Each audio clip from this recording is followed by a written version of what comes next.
Si Jesus ay makapangyarihan at anuman ang ating panalangin, patuloy tayong lumapit sa Panginoon na may pusong nagpapakumbaba at may buhay na laging sumusunod sa Kanya.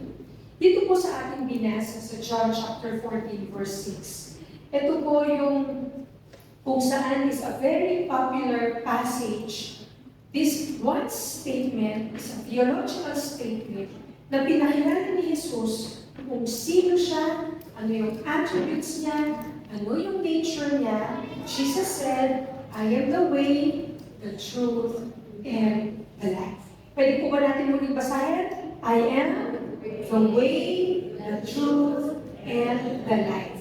Nasa ika-6 na po tayo doon sa I am declaration ni Jesus sa Gospel of John na kung saan, para mas maunawaan natin kung ano ba yung ibig sabihin ni Jesus dito na sinabi niya siya yung way, yung truth, and yung life. Sa Tagalog, ako ang daan, ang katotohanan, at ang buhay. Tignan po natin yung larger context ng mga pangyayari nito. If you are with me in your devotions in the Gospel of John, makikita po natin yung kalahati ng Gospel of John, it talks about the life of Jesus. Pero half of the Gospel of John compared sa Gospel of Matthew, Mark, half of it talks about the death of Jesus. And in John chapter 14 and chapter 13, nagsalita po dito si Panginoong Jesus nung I am statement niya on the last night before His betrayal and death. So just imagine the scenario. He is in the Last Supper. Kasama niya yung kanyang mga alagad at ito yung kanyang sinabi. Sila po ay hindi maunawaan kung ano ba yung ibig sabihin ng Panginoong Jesus dito na kinakailangan daw niyang umalis at sa kanyang pag-alis, iiwanan niya yung mga tagasunod niya, yung mga disciples niya, hindi pa sila pwedeng sumama. Pero sa susunod, pwede na sila makasama doon. For the past more than 3 years, these disciples are with Jesus, hearing His teachings. Naalala niyo po, yung sermon ni Jesus sa bundok, ang kasama niya doon ay ang kanyang mga disciples. Tinuruan niya ng tamang pangaral, kasama niyang nag-perform ng maraming miracles, healing. Kasama ni Jesus ang mga disciples na ito na ipinakita ni Jesus ano yung laman ng puso niya. But this time, hindi nila maintindihan bakit kailangan umalis ni Jesus. It's still a puzzle for them na bakit ka aalis? Ikaw nga yung tagapagligtas namin. Bakit mo kami iiwanan? Hindi nila ito maintindihan in the Last Supper. Kaya ang sabi po dito, my children, I will be with you only a little longer. Konti na lang. You will look for me, and just as I told the Jews, so I tell you now, where I am going, you cannot come. Hindi nila ito maintindihan. So nagtanong si Peter in verse 36, just open your Bible in Matthew 13:36. Nagtanong si Peter, hindi na maintindihan. Saan ka pupunta? Nag-alala sila. Natakot sila. At ang sinagot ng Panginoon kay Peter in John chapter 14, verse 1 to 3, it's here. Don't let your hearts be troubled. Trust in God. And ano sabi siya? Trust also in me. There is more than enough room in my Father's home. If this were not so, would I have told you that I am going to prepare a place for you? When everything is ready, I will come and get you, so you will always be with me where I am. Hindi pa rin ito nalalantindihan. So nagtanong si Thomas dito, saan ka pupunta? Bakit hindi mo masabi kung saan ka pupunta? Ba't hindi kami pwedeng sumama ngayon? Ang sabi ni Peter dito sa mga susunod na mga passages yan, sasama kami sa iyo kahit saan ka magpunta. Pero ang sagot ni Peter, pagkatapos nitong Last Supper na to, Peter, you will deny me 3 times. At pagkatapos binigay niya yung tinapay kay Judas Iscariot, and when Jesus broke that bread and gave it to Judas, pumasok ang evil sa kanya, umalis si Judas, ang akala ng mga disciples, Magbabayad lang kasi treasurer po si Judas. Sino po sa inyo dito yung mga treasurer? Yung lagi may hawak ng pera ng kooperatiba, ng kung ano man, no? Para kaya, sana hindi ka maging para si Judas, no? Inutusan na, akala naman kasama mo magbabayad. But that time, Judas, yung evil ay pumasok sa kanya, and that is already the time na kung saan kukunin na pahihirapan si Jesus. Pero, ano pong nangyari? In-explain ni Jesus kung saan siya papunta. Saan siya pupunta at sa pamamagitan niya, magkakaroon ng buhay, ng katotohanan, ng kalayaan ang bawat isa. Pag-usapan po natin yung word na I am. For many weeks, pinag-uusapan po natin, in Greek language, the meaning of I am is very intense. It refers to oneself. Pag sinabi ng Diyos na I am, hindi ito maiko-compare sa kung ano pa man sa mundo ito, basta ako'y Diyos na. That Greek word I am talks about like I, myself, and I am. Wala nang iba pa. Ako lang. Several times in the Gospels, sinabi po ni Jesus yung word na I am. In Matthew, Exodus, John, and many verses in Matthew, na kung saan sinabi ni Jesus, I am the God of Abraham, Isaac, and Jacob. I am the God of your father. And sinabi ni Jesus yung Great Commission. Ano po yung Great Commission? Teaching them everything that I have commanded you. Behold, I am with you always to the very end of age. Ulit-ulit po sinabi ni Jesus yung word na I am, referring that He is also God. He is not just human, but He is also God. These words, nire-reflect sa atin, yung word na God in Hebrew, Yahweh, it means nag-e-exist na siya on its own. Self-existing one. So, ano ibig sabihin nito? Bakit kailangan natin pag-aralan kung sino si Jesus? That He is I am, that He is great, at bakit na pinakilala ang kanyang sarili sa mga disciples, at pinapakilala ni Jesus ang sarili niya sa iyo, that I am the way, the truth, and the life. Simulan po natin sa I am the way. Ready na po ba kayo? I am the way. At sinabi po ni Jesus itong word na I am the way. Ginamit po niya yung definite article na sinasabi niya, I am the only way. Exclusive. Walang ibang daan sa kaligtasan kung hindi si Jesus lang. Hello?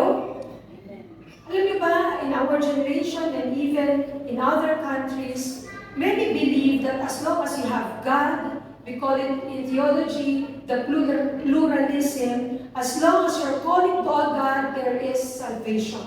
But here, pinaliwanag and very particular na sinabi ni Jesus, walang ibang daan sa kaligtasan kung hindi ako lang, si Jesus lang. Walang ibang daan patungo sa Diyos, kundi ako lang. Exclusive.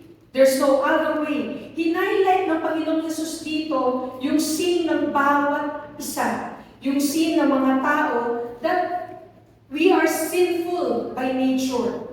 Tignan mo yung katabi mo. Mukha man yan maganda, mukha man yan gwapo, pero inside yan, may iniisip yan hindi maganda. Ano to tayo? No? Kayo po ba minsan ayaw mo mag-isip ng negative? Ayaw mo makaramdam ng negative, pero bakit? Paulit-ulit, ganun pa rin yung naisip mo, ganun pa rin yung nararamdaman mo. Sabihin mo sa kanya, minana mo kasi yan eh. Sa magulang mo, mas Eva, tsaka si Adan. We are sinful by nature. Simula pagka-baby mo, wala kang inisip kundi sarili mo. Diba? Gugutom ako, makainin niyo ako, palitayin niyo ako, nadumi ako, palitan niyo na yung diaper ko, tingnan mo katabi mo, ganun pa din siya, ganun pa, inisip pa rin mo, sarili mo, ako pa rin, ako. Pag binabago tayo ng Panginoon at mauunawaan natin itong mga katagal na sinabi ni Jesus, I am the way, the truth, and the life. If you will not just understand and live like Jesus is the only way to salvation, sinasabi ko sa'yo, magbabago ang buhay. Kung tatanggapin natin ang kaligtasan sa pamamagitan ni Jesus, na siya lang yung tanging daan, In-express ni Jesus sa kanyang mga disciples yung confusion niya, saan ka ba pupunta? Hindi pa kayo pwede sumama, sabi ni Jesus. Paano kami makakapunta doon? How can we go there? Kung hindi pa kami pwede pumunta ngayon, paano kami pupunta doon? Sabi ni Jesus, I am the way. Ako lang yung daan para makapunta kayo. Nagigets niyo ba? Ako lang yung daan papunta doon. And He is beginning to tell the people na kung ako yung daan papunta doon, follow me. Sumunod kayo sa akin. There is no other way to heaven, no other way to the Father, our God. It's only through Jesus Christ. Kaya inulit po ni Peter itong katotohanan na ito. Naalala niyo po, nung si Jesus po ay namatay na, muli siyang bumalik sa langit kasama ng kanyang ama. But meron po siyang iniwan sa mga disciples, particularly si Peter. Ano po yung iniwan ni Jesus? Banal na Espiritu. That is the Holy Spirit. And when the disciples were baptized in the Holy Spirit, nagsimula ang iglesia. That church na nagsimula, pagkatapos i-deny ni Peter si Jesus, totally nabago siya bilang believer. Wala siyang kinatakutan. Di ba? Ilan beses siya kinulong, halos patayin. Hindi siya natakot. At ang sabi po ni Peter, in Acts 4:12, walang sino man sa mundong ito ang makapagliligtas sa atin kung hindi si Jesus lang. Hindi tayo naliligtas ng anuman mabuting gawa ng sino man tao kung hindi si Jesus lamang. And those people who first received the baptism of the Holy Spirit, ano po yung tinawag sa kanila when they're starting to walk, to follow the ways and the teachings of Jesus? Ang tawag po sa kanila, Christian po ba? Naalala niyo po ba yung series natin in the book of Acts? The early believers, they are called the way. Hindi pa Christian. So sabihin mo sa kanyang katabi, the way ka pala. Ibig sabihin, they are not called Christians that time because they are walking in the narrow way. They are following the way of Jesus. And they know that Jesus is the only way. Church, kung gusto mong maging tagumpay sa buhay, at tunay na mawala ang takot, it's not only about your emotions. You need to grow in grace and knowledge of who Jesus is. And Jesus is the only way to your salvation. So, ano po mga Kristiyano na tinawag na the way? Why sila tinawag na the way? Because ang pagiging Kristiyano po, hindi static. Ang pagiging Kristiyano ka lang dyan, pero ganyan ka lang. Alam niyo, ang pagiging Kristiyano, it is a journey. Being a Christian is a growing relationship. Being a Christian is a life that is being changed and transformed according to the likeness of God. So yung journey mo sa iyong pananampalataya, lumalago. No? At hindi ka lang basta lumalago, kundi lumalalim yung ugat mo at nagkakaroon ka ng relasyon sa Diyos, kahit anong pagdaanan, hindi ka mapapabagsak ng pagsubok. Nalala niyo po yung last sermon ni Jesus na kung saan challenge niya ang bawat isa sa atin na buuin natin ang buhay natin sa matibay na bato. Walang iba kung hindi si Jesucristo. Maraming daraan ng mga bagyo, which is happening even literally sa bansa natin itong mga bagyo ito. May daratan ng mga lindol at dumating ang lindol. After that sermon, nagkaroon ng matinding lindol sa Cebu, nagkaroon tayo ng bagyo.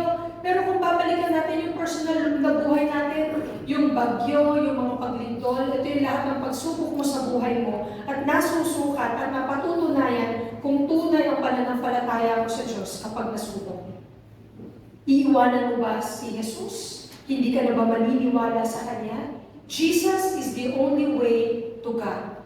At yung pong kamatayan niya, looking back to that cross, kinonvict siya ng mga sinungaling sa sobrang galit ng mga Pharisees, sa sobrang galit ng mga teachers of the law, and the leaders at that time, they welcome nila una si Jesus with that palm branch branches na nandito na yung kaligtasan, Hosanna. But these are the same people na nagsabi kay Jesus, crucify Him. Ipako siya sa krus. Kasi hindi nila maintindihan bakit ang tagapagligtas mamamatay.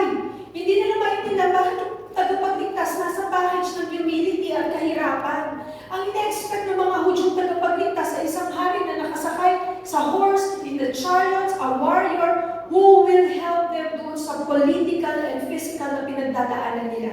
But this time, sinabi ni Jesus sa mga tagasunod niya, I am the way. Hindi ako lalaban gamit ang lahas, kundi lalaban ako gamit ang buhay ko.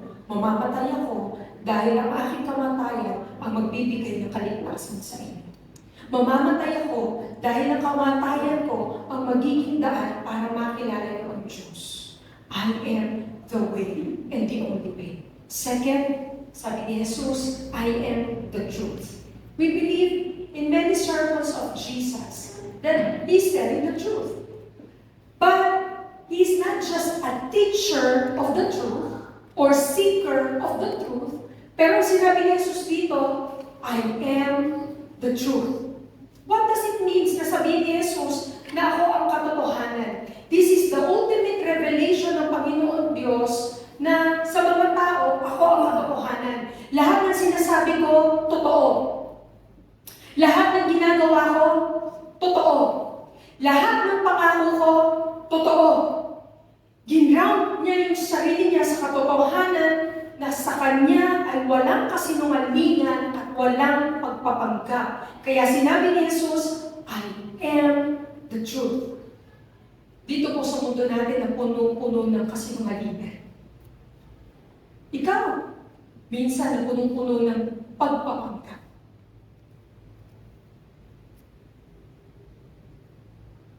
Sinabi ng Panginoon, ako ang katotohanan. I am the truth.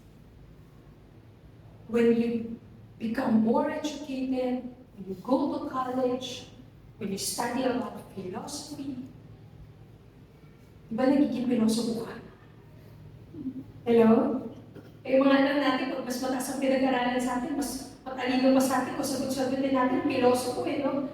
Ang sarap sabi nga nung araw, dapat, ginano na yung ilong para hindi nasasagot-sagot sa inyo yung mga anak nyo na pinag-aaral nyo. Whoever is that philosopher, whatever is your worldview, whatever is your truth that you believe in, sometimes the truth that you believe in is the real truth. Because ang sabi ni Jesus, ako lang ang katotohanan. At kung tatanggapin mo si Jesus, ang katotohanan ng kanyang mga tinuturo, dito ka mabubuhay sa katotohanan. Nakakapagod magpanggap, tingin mo ba? Diba? Sino po sa inyo mahilig magpanggap na magaling? All-knowing, matalino, lahat kaya. Jack of all trades, master of none. But Jesus is telling us this morning, hindi mo kailangan magpanggap. Dahil ipakikilala ko sa iyo kung sino ako. At kung maniniwala ka sa akin, kung tatanggapin mo ako bilang iyong tagapagligtas, kung maniniwala ka sa sakripisyong ginawa ko doon sa krus, at tatanggapin mo ang aking mga salitang itinuturo ko sa iyo, ang katotohanan inilalagay ko sa iyo ay ako mismo na nabubuhay sa iyo. It's difficult. Di ba sa mag-asawa, pag bago pa lang kayo nagsasama, lagi kayo nag-aaway. Amen? Kulang. I don't think so. Kung may mga asawa kayo, may mga kasama kayo, may karelasyon kayo, kung may bago kang girlfriend at boyfriend, pag bago, hindi pa kayo nag-aaway, pero pag tumagal, away na kayo ng away. Why? Kasi nga iba ang upbringing eh. Iba yung truth mo, iba yung worldview mo, magkaiba kayo. Pero kung meron kayong isang Diyos at may isang pananampalataya, ang katotohanan at si Kristo ang magbabind sa inyo together to have an harmonious, growing relationship because you accept the truth. Tingnan po natin. Napakarami pong sermon na binigay ni Jesus. Review po tayo ulit. Tignan po nga natin yung mga sermon in Matthew, in Sermon on the Mount. There's a picture there. Makikita po natin, which we have discussed the past months, yung sermon na binigay ni Jesus about anger. Na kapag ikaw ay nagagalit, ikaw ay mamamatay tao. Yung tungkol sa lust, na kapag ikaw pala ay tumingin ng pagnanasa sa kapwa mo, ikaw ay nagko-commit ng sin of lust. Kapag ikaw ay may asawa, ano yung sinasabi ng katuruan ng Panginoon tungkol sa divorce? Sa iyong pagsumpa, sa iyong paghihiganti. At sinabi ng Panginoon yung mga katuruan na ito in loving enemies. If you can see clearly dyan, the Sermon on the Mount, ang sabi po ng Panginoon dito, I have not come to abolish the law and the prophets, but to fulfill the law.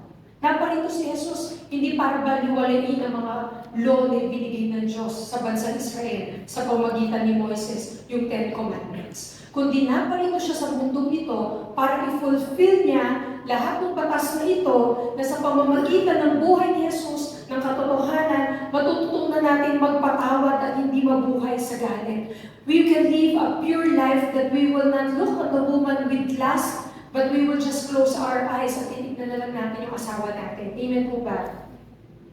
We would always see na itong mga tinuro ng Panginoon dito na katotohanan niya, it is equating Jesus Himself to the law of God, and yung law na ibinigay ng Diyos, Jesus has the same authority doon sa standard of righteousness na sinabi ni Jesus, I have come to fulfill the law and not to abolish it. Si Jesus po ay, maalala niyo sa John 1:1, in the beginning was the Word, and the Word was with God, and the Word is God. Ito pong pasimula pa na nandito na ang Diyos, ang kanyang salita, at ang buhay ng Diyos, it's the flesh of Jesus na ibinigay sa atin. Pinapatunayan ko that Jesus is the truth.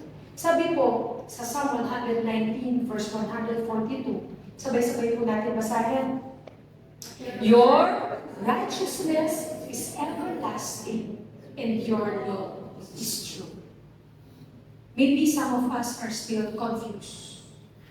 Nalilito ka pa rin. Di mo alam kung ano yung tama kong isipin. Jesus is the truth. Jesus is telling us, I am the truth.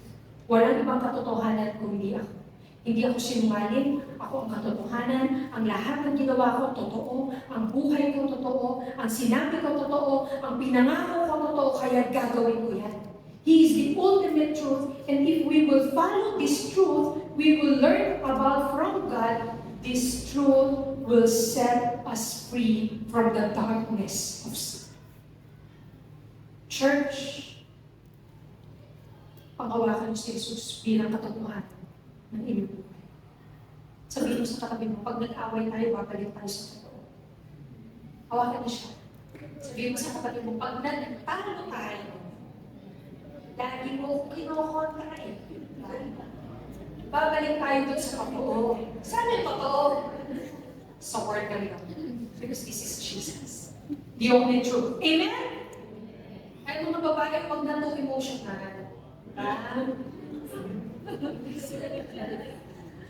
Mga lalaki, alam niyo ba, mga babae is created in the image of God. May emotion, kaya alagaan niyo sila.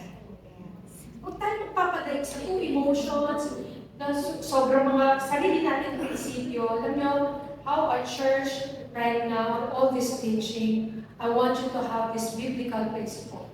I want you to learn the sound doctrine that is really coming from God. Not only through my experience, not only through what is happening around us, but it must be based on the truth. And it must be based on the Word of God. Amen po ba? You must grow in knowledge and grace of God. And lastly, Amen. Pastora, huli na. Amen. The life. Sabi ni Jesus, I am the life. What does He mean when He says, I am the life? It talks about both physical and spiritual life.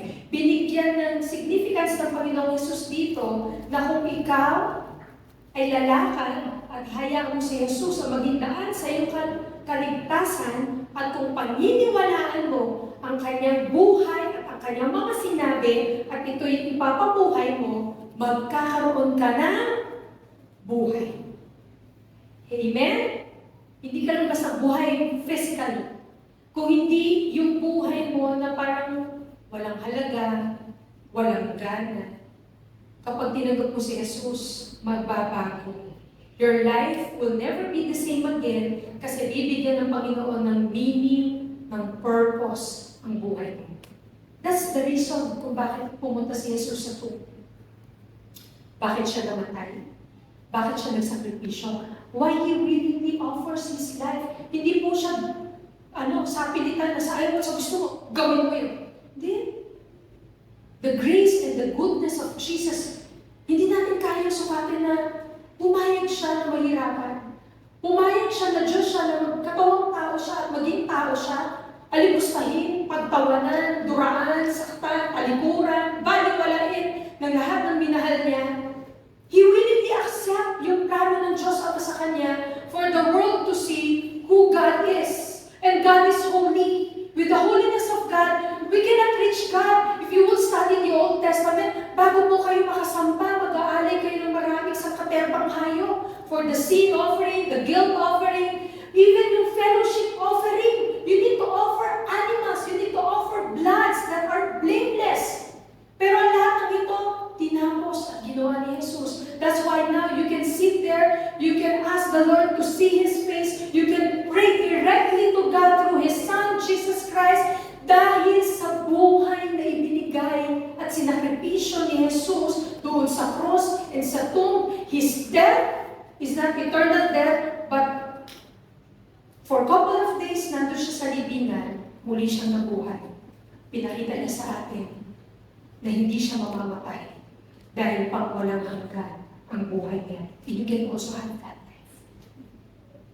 When you have Jesus, the life in your life, you know the purpose and meaning why you are living now. Meron kang purpose, and your purpose is for eternal. Yung perspective mo sa buhay na babago, alam mo, may babagyo.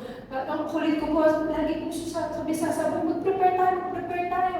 But God reminded me, ano man ang gusto niya, He will do it. But God is telling us, especially Christians, especially every families who are believing in Jesus. Ang sabi ng Panginoon, let the people repent of their sins. Magsisi sila sa kanilang mga kasalanan. It's not only about the government, but especially yung naka-receive na ng katotohanan. Yung alam yung salita ko. Yung alam yung dapat ako yung daan. But many people, especially Christians and believers, are not living the way na gusto ng Panginoon sa atin. Alam niyo, kung wala po si Jesus, walang buhay na walang hanggan. Kung wala si Jesus, kahit anong gawin mo sa buhay na ito, is just temporary. Alam niyo po ang Panginoong Jesus, binigyan niya ng purpose yung buhay mo nung namatay siya. Amen. Tignan mo yung buhay mo ngayon. May purpose yun. You're still here on earth. Gusto pa ipakita ng Panginoon sa iyo that I am the way, the truth, and the life. Without Jesus, you are spiritually dead for your sins. Without Jesus, kung walang nagsakripisyo doon sa cross, walang muling pagkabuhay. When we trust in Him, kapag magtitiwala tayo sa Panginoong Jesus, wala tayong kamatayan. Amen po ba? Ano po sabi ni Jesus sa message niya sa atin last week? I am the resurrection and the life. Kay Jesus, walang kamatayan dahil tinapos niya na to. Both now and forever. Sabi po sa John 14:6, pwede po ba natin kabisaduhin ito? I am the way, the truth, and the life. No one can come to the Father except through me. Jesus is telling His disciples, ngayon mamamatay ako, pero muli ako mabubuhay, and I will be the source of life. Sinabi ni Jesus na inalay niya yung buhay niya para sa kanyang mga tupa, at itong mga tupang ito hindi na mamamatay dahil binigay ko na yung buhay ko sa kanila. Jesus speaks of His authority over life and death. Ano ba nang mangyari sa atin? Mamatay man tayo sa mundo nito, meron tayong muling buhay. Amen? We have salvation, we have eternal life. At nang binigay ng Panginoon Jesus ang pangako niya nito, totoo ito. Because Jesus is the truth. And Jesus is the only way. Jesus is telling us right now, maybe some of us, alam niyo po yung, hindi ka man nakakulong, pero may feeling ka sometimes sa parang nakakulong ka. Hindi ka man nakaposas, pero may feeling ka na parang nakaposas ka. You know why? You need Jesus. If you will believe that Jesus is the way, the truth, and the life, Jesus will set you free from the bondage of sin, from the prisoner where you are living from your past. Kaya kang baguhin, palayain, ayusin ng Panginoon ang buhay mo. Walang imposible sa Diyos. Kung nabuhay nga niya si Lazarus noon, kaya niyang buhayin yung buhay na parang patay na. Because Jesus is the life. Maybe some of us ay iniisip natin, I am dead inside. I am dead inside. I don't know kung saan pa ako papunta. But Jesus is telling you, I am the life. Ako ang buhay. Because He's willing to die for you, siya yung naging daan para sa muli mong pagkabuhay at nasa atin si Kristo. Amen? I have Jesus, I have life. Speak of words that will really penetrate your soul, your heart, and your mind, that Jesus is your life. Amen?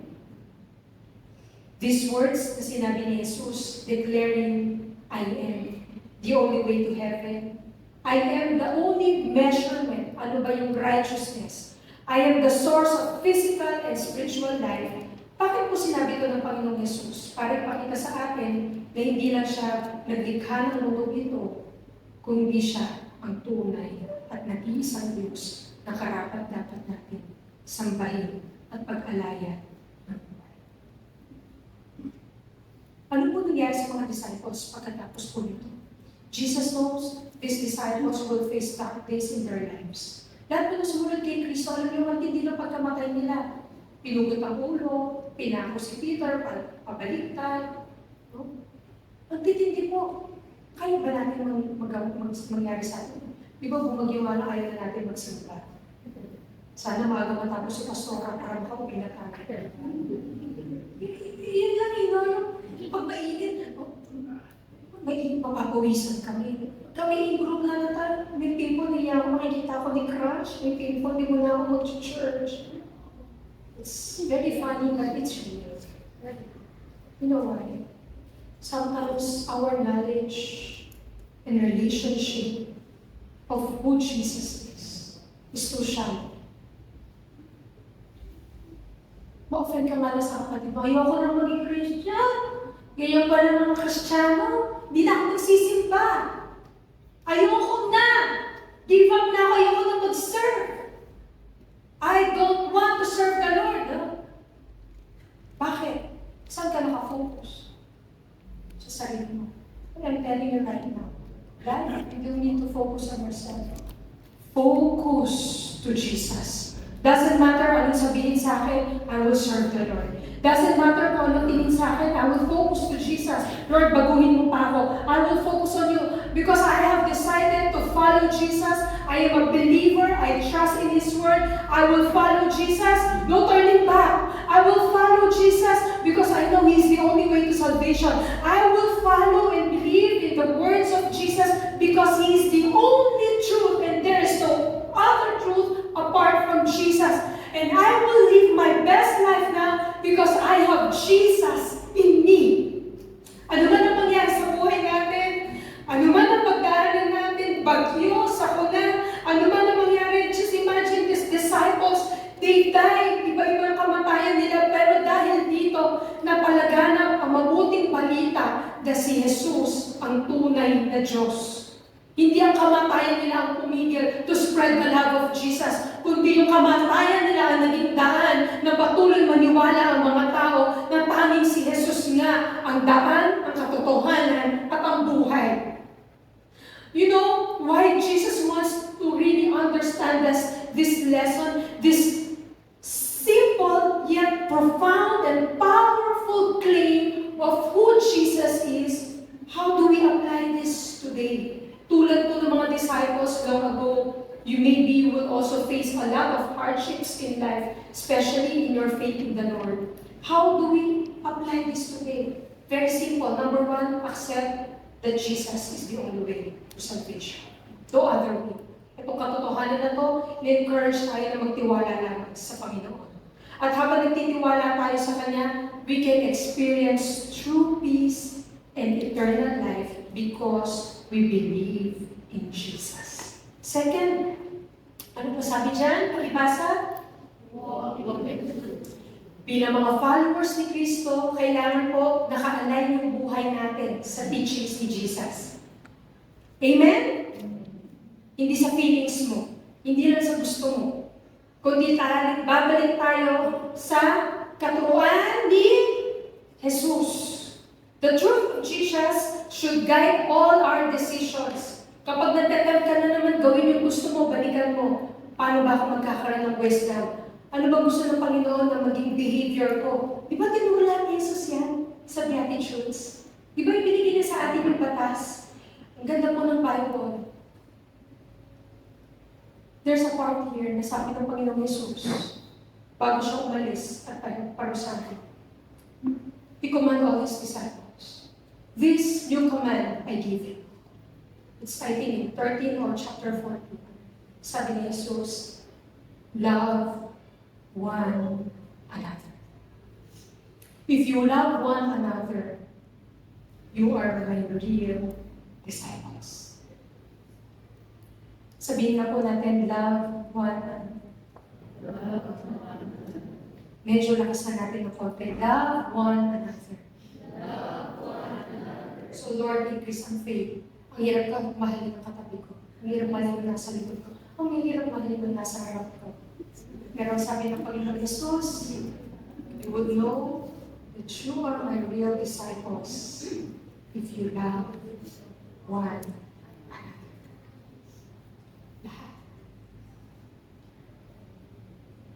And last, how to apply this? Embrace Jesus as the life. Amen. Embrace natin si Jesus. There's one more. Jamie. So embrace Jesus as the life. It means si Jesus ang ating buhay at siya ang buhay na walang hanggan. At yung buhay natin sa mundo nito, pansamantala lang. Pero kahit pansamantala, may promise sa akin si Jesus. Meron akong buhay na walang hanggan. May promise sa akin si Jesus, hanggat hindi pa ako namamatay sa mundo nito, He will love and care for me. He will provide for me. He will be the source of my strength. He will give me wisdom so I can live this life full of meaning, purpose, hope, enjoying, following the ways of Jesus because I know I am set free by the blood of Jesus. I am clean, I am made new, I am righteous, at ang buhay na binigay sa akin ng Panginoon, ano man yung binigay niya sa akin, alam mo may responsibility ka. Sabi mo sa katabi mo, may responsibilidad ka pa. Sabi mo nga na malakas, may responsibilidad ka pa. Tell others that Jesus is the way, the truth, and the life. That's your responsibility. Do not give up. Hindi ka niligtas ng Panginoon para sa sarili mo. These disciples, tinuruan ni Jesus at pinagbigyan niya ng buhay dahil sila ang magiging daan para makarating ang kaligtasan sa buhay.